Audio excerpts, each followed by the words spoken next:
Veamos un poco de la contabilidad, los libros y los registros. De repente han escuchado ustedes en las noticias que en agosto del año pasado se publicó una nueva norma que dice que todas las personas que lleven contabilidad completa, de acuerdo al Código de Comercio, a partir del 23 de febrero del 2017, ya tienen obligación de registrar en sus libros de contabilidad las cuentas bancarias que utilicen para realizar sus transacciones mercantiles e inversiones, y no importa si las tienen dentro del país o fuera de Guatemala. También están obligados a que estas cuentas deben de aparecer en el libro de inventarios detallando el número y el tipo de cuenta, la entidad bancaria en donde la poseen y el país en donde se encuentra, así como el monto que tienen de saldo al cierre contable de ese ejercicio que están declarando. Y las partidas contables del libro de diario, por supuesto que deberán de estar soportadas con los documentos originales de la transacción y se debe de hacer la conciliación bancaria. ¿Quiénes son contadores que levanten la mano solo por tener referencia, por favor? Tenemos 5 o 6 contadores que no me dan, y aquí otros 2, 8. No me dejarán mentir los contadores que cuando uno lleva la contabilidad general, desde ahí le enseñan que para llevar el libro de inventarios tengo que hacer ese detalle. Y si tengo mi cuenta de banco, tengo que detallar, ¿no? En qué banco, si es moneda extranjera o es moneda nacional, qué saldo tiene a la fecha. O sea, todo eso lo debemos registrar en el libro de inventarios. No es nuevo el registro que se tiene que hacer. Lo que es nuevo es que se incorporó en el Código de Comercio como una obligación. Pero sí deben de tener claro que la obligación quedó para los que lleven contabilidad completa de acuerdo al Código de Comercio. Esto quiere decir todas aquellas personas que se han inscrito en el registro mercantil como comerciantes y han tramitado patente de comercio. Eso es independiente si mi colegio es de persona individual, si el colegio es mío o si somos una persona jurídica. Es si yo me inscribí en el registro mercantil y tengo patente, entonces estoy obligado a llevar contabilidad completa de acuerdo al Código de Comercio y tengo que llevar el registro de mis cuentas bancarias en los libros. ¿Cómo voy a soportar los documentos que soportan? ¿Cuáles son? Los estados de cuenta, si son cuentas de ahorro o monetarias, y si son inversiones, pues los títulos de inversión, ¿verdad? Sabemos que los títulos de inversión son valores y en la mayoría de los casos las personas los tienen guardados en cajillas de seguridad o en alguna caja fuerte, pero pueden tener una copia certificada que respalde los registros y tener su original ahí bien custodiado, ¿verdad? Por cuestiones de seguridad. Continuemos aquí con las sanciones que se aplicarían. Fíjese que hay algo que se denomina resistencia a la acción fiscalizadora de la SAT, y esto es cuando la SAT está queriendo fiscalizar a un contribuyente y, como su nombre lo dice, el contribuyente se resiste, no se quiere dejar. Entonces la ley dice, mire, le vamos a tipificar a eso resistencia a la acción fiscalizadora, y con esas modificaciones que se hizo a la ley se incluyó que si el contribuyente omite el registro de los libros de contabilidad en esas cuentas que posea, o también si no anota alguna de las cuentas bancarias, si no elabora la conciliación, o si las partidas no están documentadas, cualquiera de esas acciones se va a considerar que él lo está haciendo para resistirse a la acción fiscalizadora de la SAT. Entonces la resistencia a la acción fiscalizadora pues sí está sancionada con un 1% sobre los ingresos totales del contribuyente. Entonces cuidado ahí porque puede implicar sanciones, ¿verdad? No hacerlo.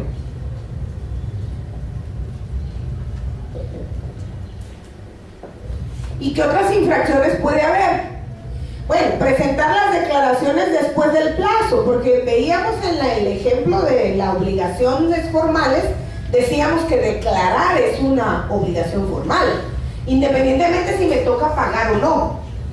Lo que sucede es que en nuestra legislación las dos obligaciones se cumplen en el mismo momento.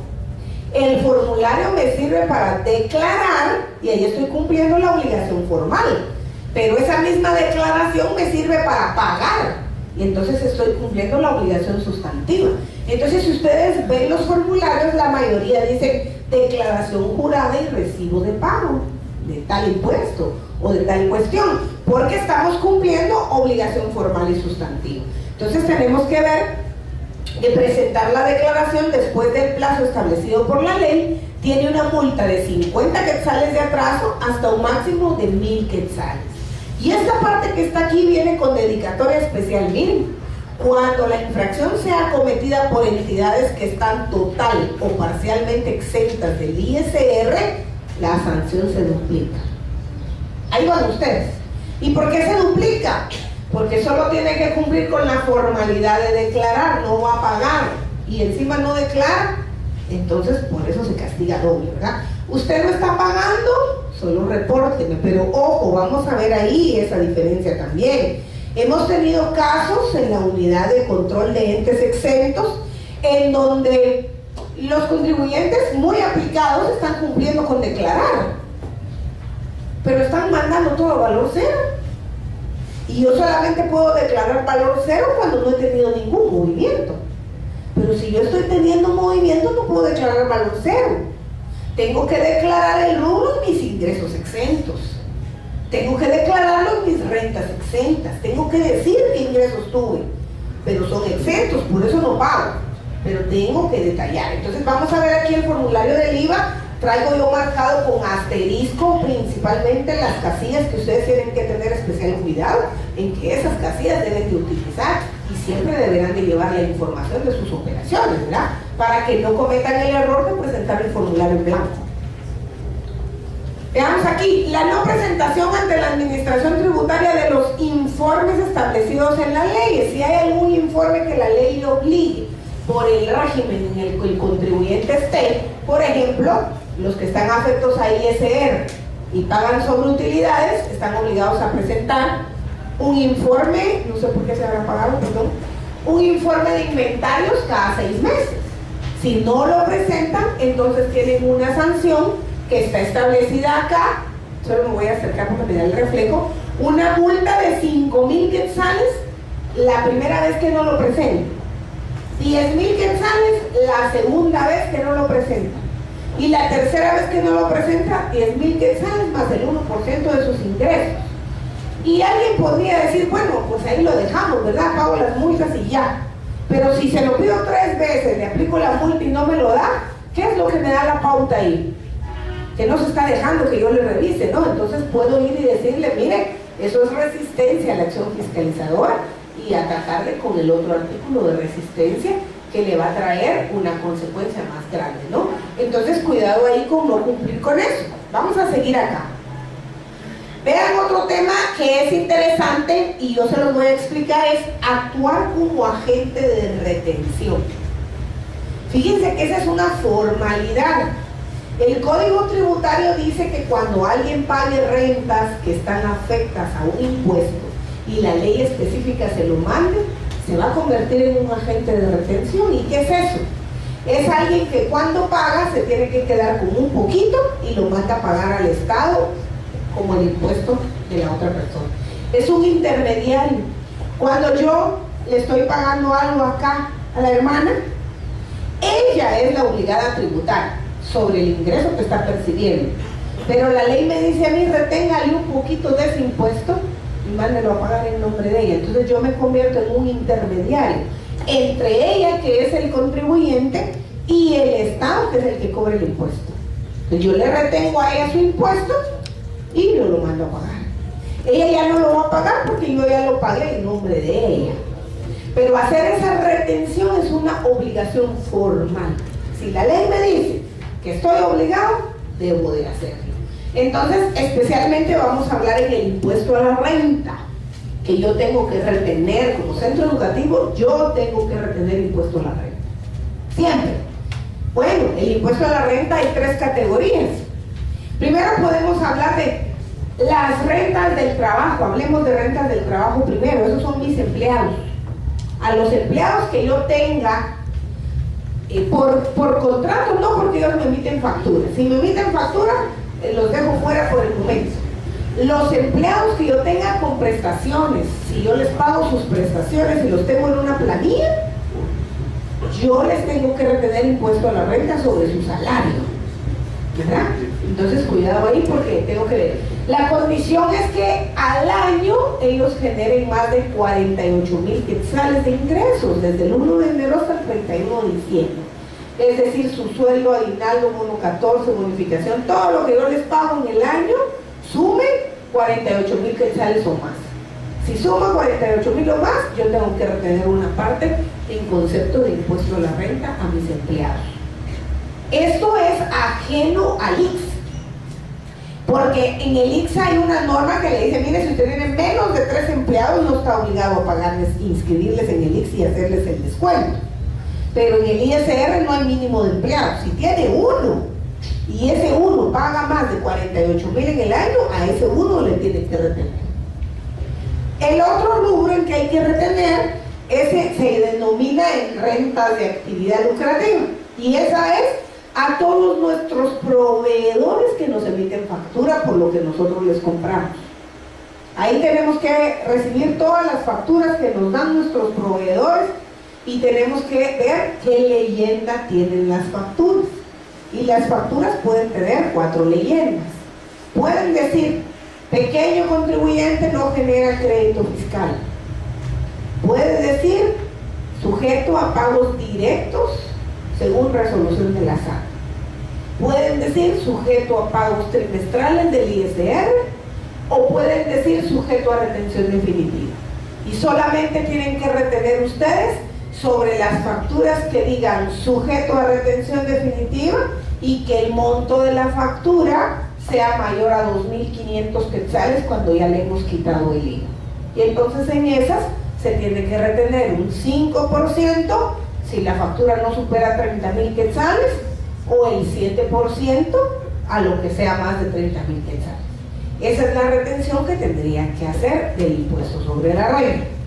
Bueno, y el último rubro se denomina rentas de capital. Las rentas de capital son las rentas que ustedes van a pagar, por ejemplo, si ustedes, es eventual que el centro educativo pague rentas de capital, es poco probable, porque si pagan un arrendamiento que está calificado a veces como renta de capital, es porque fuera eventual. Si ustedes pagan un arrendamiento mes a mes por el local donde tienen su centro educativo, esta persona les dará una factura del arrendamiento y tienen que ver qué leyenda tiene. Y si la leyenda dice que está sujeto a retención, ustedes le retienen el 5 o el 7% como renta de actividad lucrativa. Pero se me ocurre el ejemplo de que el centro educativo está en su semana de aniversario. Cuando el colegio está en aniversario hacen muchas actividades, ¿no?, para los niños. Entonces que vayan a hacer dentro de las actividades una feria científica, pero posiblemente necesitan un espacio grande y las instalaciones del colegio no les sirven. Pero ustedes han visto que hay un papá por ahí de un niño que tiene una bodega grande por ahí y ustedes le dicen, miren, no nos puede alquilar esta bodega. Y el señor no se dedica a alquilar la bodega, se las va a alquilar solo por esta vez, entonces va a ser un arrendamiento eventual. Entonces, como es eventual y eso no es a lo que él se dedica, entonces ahí se considera, según la ley, renta de capital y hay que retenerle un 10% de ese monto. Esas son eventuales, muy raras para los centros educativos. En la que sí tendrían que tener cuidado, porque eso sí hacen bastante los centros educativos, son las famosas rifas, ¿verdad? Los colegios suelen hacer eventos de rifas para recaudar fondos. Y está bien, pero todos los premios de rifas están sujetos a pagar el 10% de ISR como renta de capital y tienen que pagar el 3% en concepto de impuesto del timbre.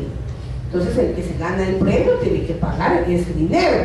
Desde luego que si el premio es en efectivo, el colegio se lo debería de retener y mandarlo a pagar en nombre de él.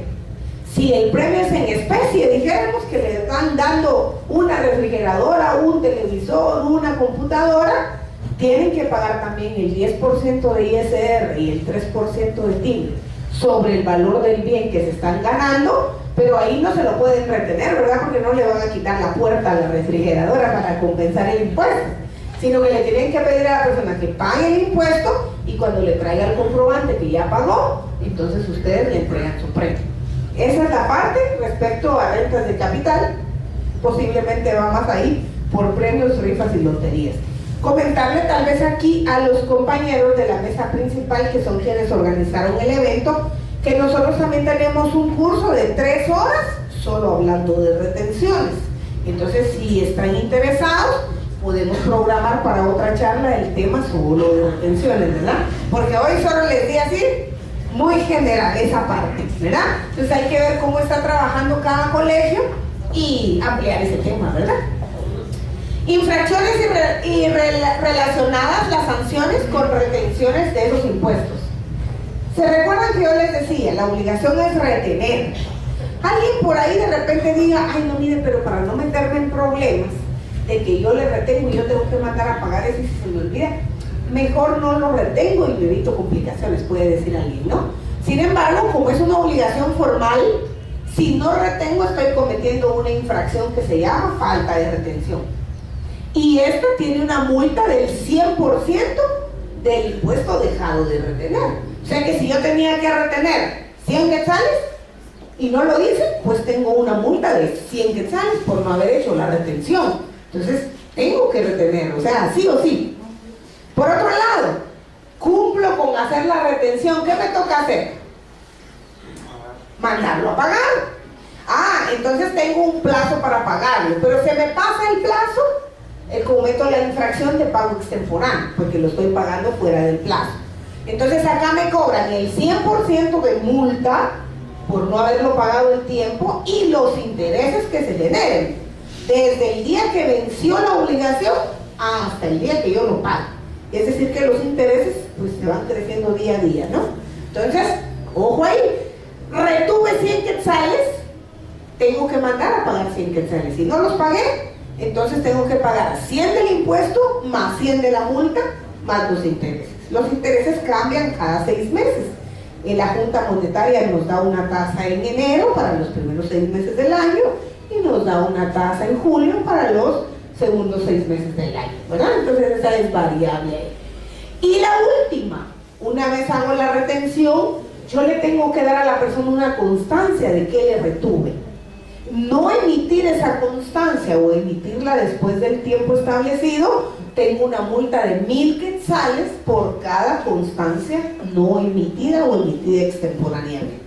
Entonces, cuidado ahí con las retenciones. Miren, también es un tema complicado y ese es un tema que es un impuesto que no es de ustedes. Ese es un impuesto de otro que ustedes deben de pagar. Entonces, cuidado ahí con esa parte. Acá, siempre hablando de las obligaciones formales, porque no hemos acabado las formales, miren que hay obligación de proporcionar información de proveedores. Resulta que cuando la SAT está realizando verificaciones o fiscalizaciones, una facultad que tiene es requerir información del contribuyente.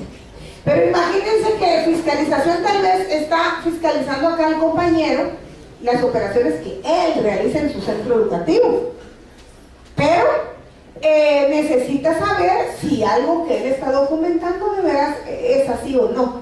Y entonces le pide la información a la otra parte.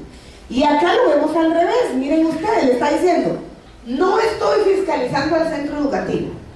No, pero yo le puedo pedir información de la persona que le alquila las togas, que le alquila el salón para las graduaciones, del que le da el servicio de comida, del que le presta el alquiler de sillas y sonido, el que imprime los títulos y las invitaciones, o el que le da cualquier otro servicio.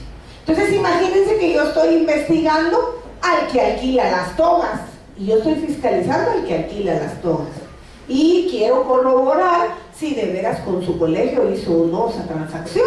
Entonces yo al colegio le puedo decir, miren, necesito que me preste información de tal persona que le alquiló las togas, proporcionen una fotocopia del contrato si lo tiene, o de la factura que le emitió, o del cheque con el que usted le pagó. Cualquier información de esa transacción, la SAT se la puede requerir al centro educativo. y no está fiscalizando al centro educativo, sino a otra persona. Pero es obligación darla. Y saben que negar esa información también está tipificado como resistencia a la acción fiscalizadora. ¿Por qué razón? Porque yo estoy negando información para que fiscalicen al otro. Entonces, ahí no me están fiscalizando a mí. Y por no darle información, me van a tipificar a mí la resistencia a la acción fiscalizadora y me van a poner mi multa, ¿verdad? Del 1% sobre los ingresos, imagínense. Entonces, cuidado ahí con esos requerimientos que la SAT sí les puede realizar. Veamos acá, antes de continuar, hablemos ahí de las obligaciones formales que hemos platicado. ¿Alguien tiene alguna duda? ¿No? ¿Vamos bien hasta el momento? Digan. Una duda, licenciada, disculpe. Normalmente cuando sacan la resolución del Ministerio de Educación, tiene una fecha, ¿verdad? Supongamos que haya sido del 2008, pero cuando se inscribe en la SAT sale en el 2010. ¿Qué pasa durante esos 2 años? Fíjense qué interesante la pregunta, porque tributariamente hablando, usted no debería de operar en tanto no se inscribe en la SAT. Entonces, durante esos 2 años que tuvo la resolución autorizada, se supone que no prestó servicio el colegio. Y usted debería de empezar a operar hasta que lo inscribe en la SAT y lo registra. ¿Qué sucede? La SAT puede fiscalizar al contribuyente y la fiscalización por naturaleza es retroactiva, ¿verdad? Va hacia atrás. No se puede fiscalizar algo que no se ha dado.